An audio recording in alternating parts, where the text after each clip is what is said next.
ওয়ালাইকুম। সিদ্দিক বলো। আমার একটু বোঝা যাচ্ছে তুমি কিছু খেতে চাচ্ছ, কিন্তু সেটা হালাল কি হারাম বোঝা যাচ্ছে না। প্রাঞ্জল ভাষায় বলো। আমি একটু ঠান্ডা পানি লাগবো। পানি ঠান্ডা সেটা তো ফ্রিজে হয়। ফ্রিজ চেনো তো? চিনি। ওটা এখন নষ্ট। হ্যাঁ, তুমি বেটার উল্টোটা ট্রাই করতে পারো। গরম জল, সীতানাথ বসাকের আদর্শ লিপিতে পড়েছো না, গরম জল চরম ফল। আমার মনে হয় খুব ভালো লাগছে, তুমি ওটা ট্রাই করো।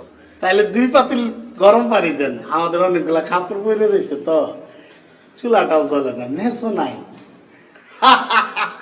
তুমি কোনো কিছু না করতে পারো না, এটা একটা চমৎকার। আমার খুব ভালো লাগে। আমার ধারণা কি, যদি কোনো লোক তোমাকে কলা খেয়ে কলার খোসাটা দেয়, তুমি মনে হয় বিট লবণ দিয়ে ওটাও খেয়ে নেবে। তাই না?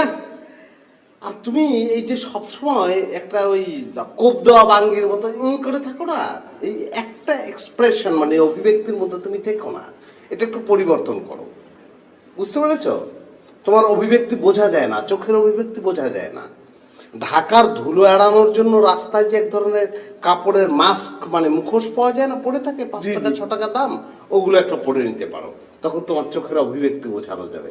বুঝতে পারছো? আচ্ছা, ভালো বলছেন। কি দুষ্ট না। যা।